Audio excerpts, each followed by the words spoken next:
Hi, this is FH News, November podcast. My name is Fiona Hu.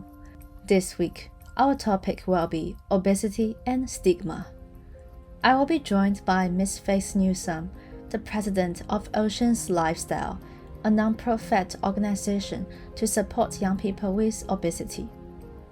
As we guide you through this educational podcast, she will talk us through the impact of weight bias and stigma on quality of care and outcomes for patients with obesity, and how these impacts could add on during the pandemic. Yeah, so obesity can have a lot of mental effects such as anxiety, depression, lowered quality of life in those aspects. And they also experience a lot of stigma and discrimination, which can obviously have an impact. Ms. Newsome said the discrimination and stigma can come from two areas, medical and societal. She will begin from speaking on the factors in the medical environment.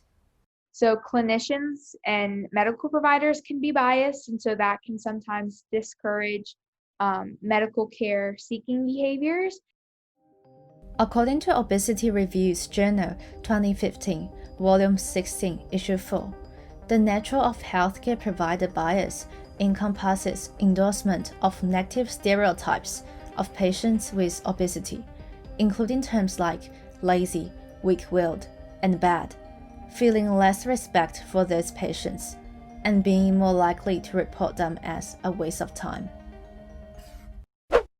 And then there's also societal stigma. So what are we seeing on TV? What are we hearing about people of larger body sizes?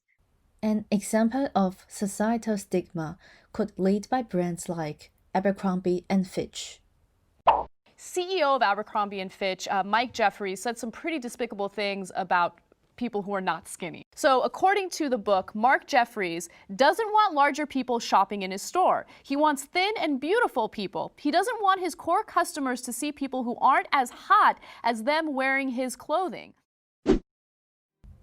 Speaking of these extra burdens come from medical and societal stigma, Ms. Newsome wants to mention that obesity is actually a more complex issue other than having an unhealthy lifestyle. There's some people that are genetically predisposed to obesity, and then we also exist in an obesogenic environment where really calorically dense foods are available and cheap, and we're becoming less physically active with jobs, becoming more desk-centered and things like that.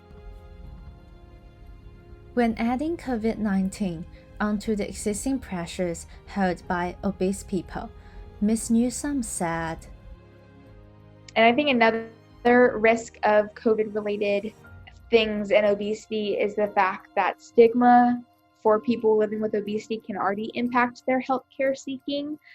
So when you add COVID on top of it, that might just complicate things as well. I would like to thank Ms. Faith Newsome for her expertise and time. Finally, I would like to thank you for listening to FH News November podcast. I hope you have learned a lot today about the issue.